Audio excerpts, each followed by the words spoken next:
this series is called The Inspired Word because after we hear these performers and writers, there's something that happens in our body, and that's called inspiration. And that was incredible. Thank you, Danny. Yes.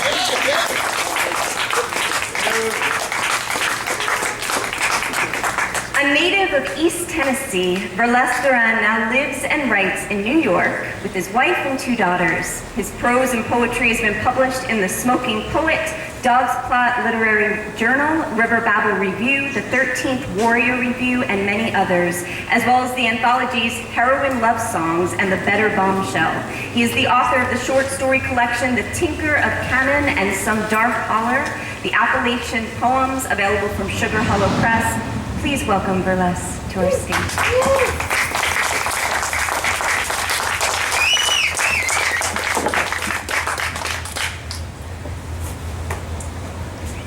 Thank y'all. Thanks, Mike, for having me.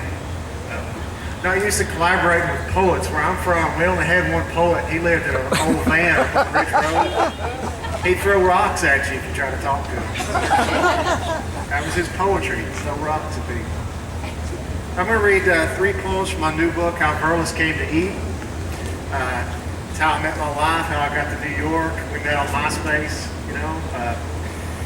She's a New Yorker. I'm an East Tennessean. She's black. I'm white. But somehow it all works out together. So it's part prose, part poetry. This one's called Two of the Greatest and Me.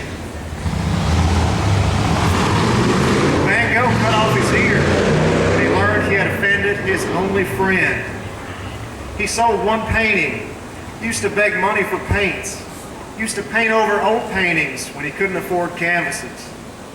He begged a whore to love him, lived in squalor, drank to excess, filled his soul with beauty, and then filled the canvas with it.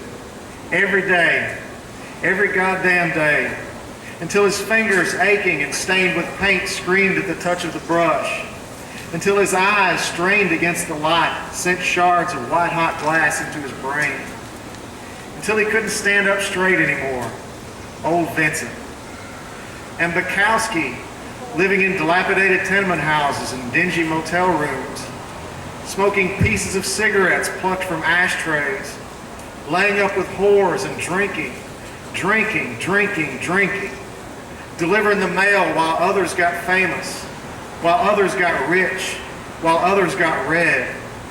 Old Bukowski, pockmarked face, alone in the dark before an old typewriter, a bottle of wine, Wagner playing on a beat-up radio. He'd write 10 poems a day, every day. Old Hank.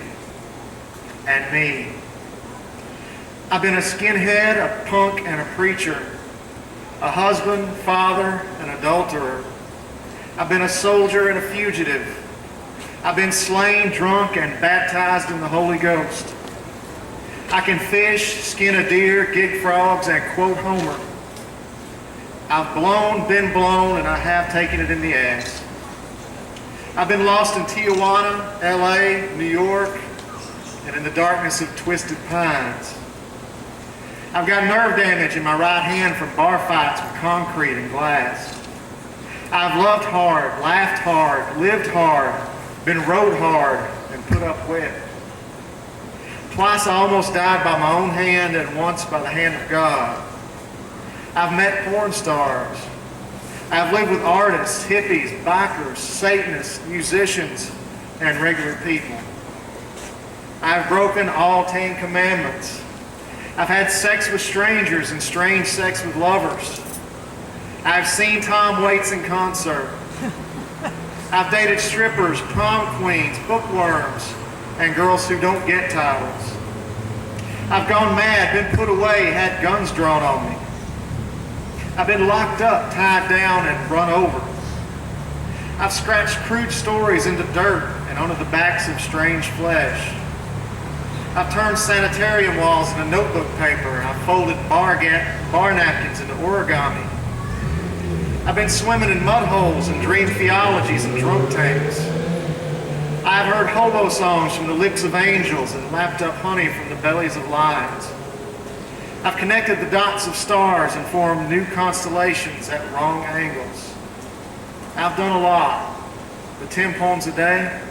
Shit.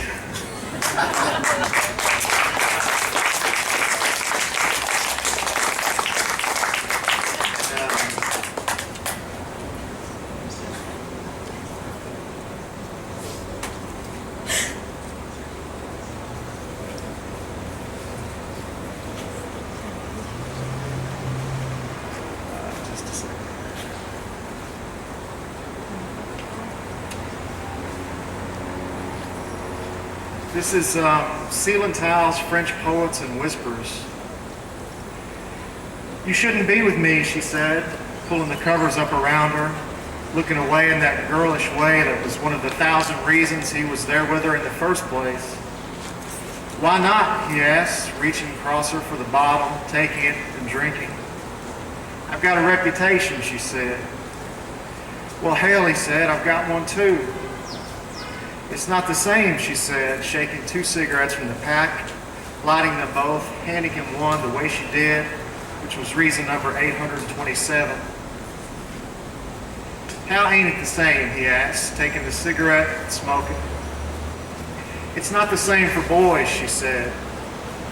He smoked, tapped ashes into a Dixie cup, listened to them fizzle and die quietly in the small water at the bottom. No, he said, I guess it ain't the same. They smoked and were silent for a time. They opened the bottle and closed it. The TV was playing a show about one-hit wonders from the 90s. He dropped his cigarette into the Dixie cup, looked up at the ceiling. Those tiles are laid weird, he said, but she didn't have anything to say about tiles. He kept looking, said something about 8-inch centers, but what he really wanted to tell her was how it felt like the hand of God when she touched him. He wanted to say more. He wanted to sound like one of those French poets. He wanted to make the dirty talk sound clean and beautiful. But he wasn't a French poet. He was just a guy who never got the girl, never won the lottery, never got to be the hero of his own story. She led him under the covers and they grabbed and pulled and pushed and found each other there. And it was all the things the French poets write about. It was all those old movies. It was all the fairy tales you hear as a kid. It was every love song ever written. It was the Bible. And he put his head into her neck and whispered, I love you. What? She asked. Nothing, he said. Afterward, they ate breakfast.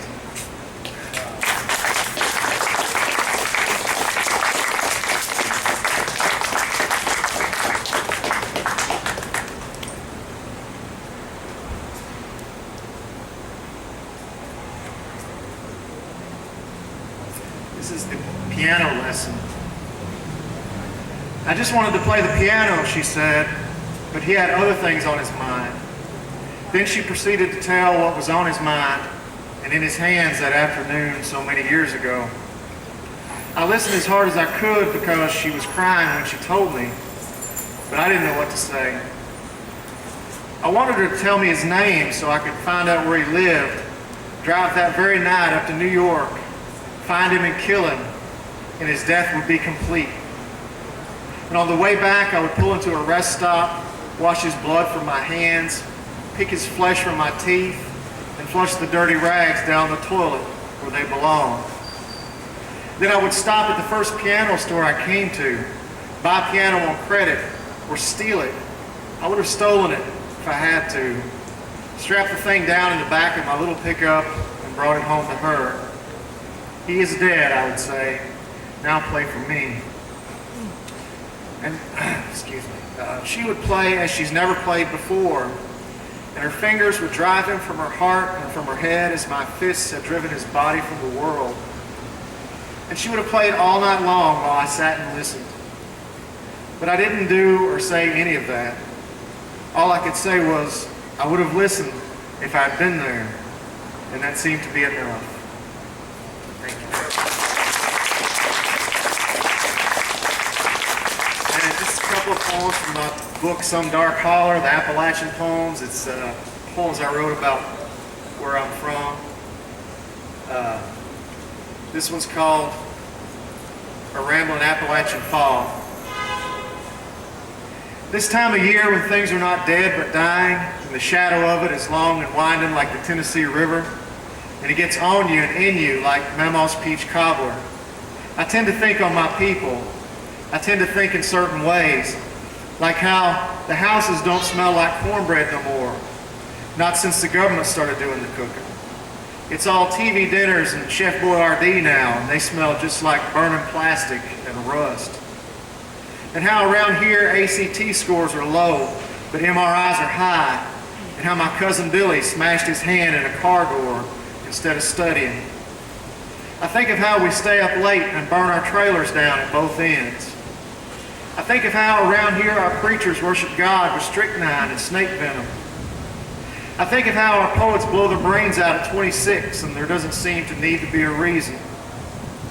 I think of how Nietzsche would love it here, but we don't even know who in the hell that is, or was. The tenses shift out of our hands sometimes. I think of how around here, if you don't hold your mouth right, your teeth will fall out. I think of how the scholars call it Appalachian fatalism, and how we just call it getting up in the morning, but we don't capitalize it. I think of how Reconstruction is a new trailer park down where Mr. Whaley's tobacco farm used to be. I think of how I was going to title this poem Pillbillies.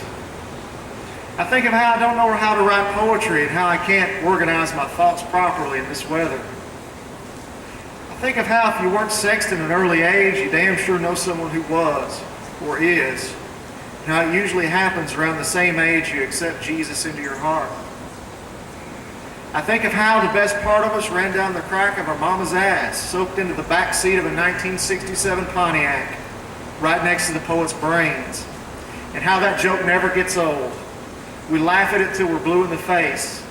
We laugh at it like there's no tomorrow. I think of how I've got to stop thinking this way. I've got to start thinking about peach cobbler, whittling knives, the way the woods feel on your bare feet, rainbow trout on stringers, dinners on the ground. I've got to start thinking about spring. But the falls here are hard and cold and can sometimes last a lifetime. And it's a short one here called The Way of the Cross. I was born, that is all, without conjunction, without punctuation, without metaphor, simile, adjective, as was Hitler, Jesus, Omar Sharif, as were you, as were we all, ruined by grammar, dethroned and orphaned by the sounds and shapes of words. When I was born, the nurse slapped my ass and told me God was dead.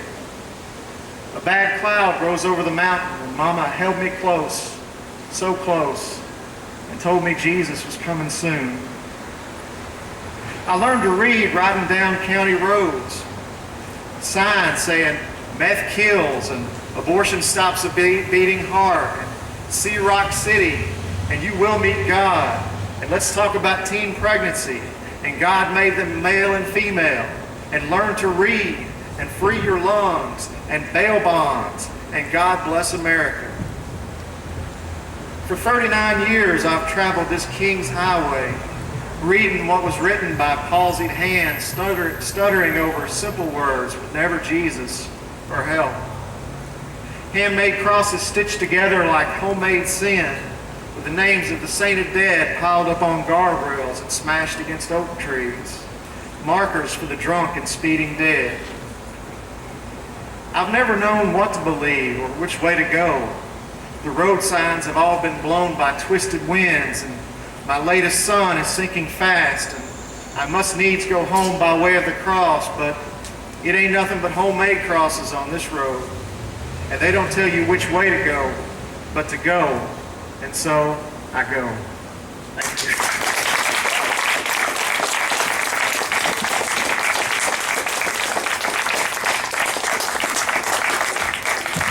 Give it up one more time for Verless Doran.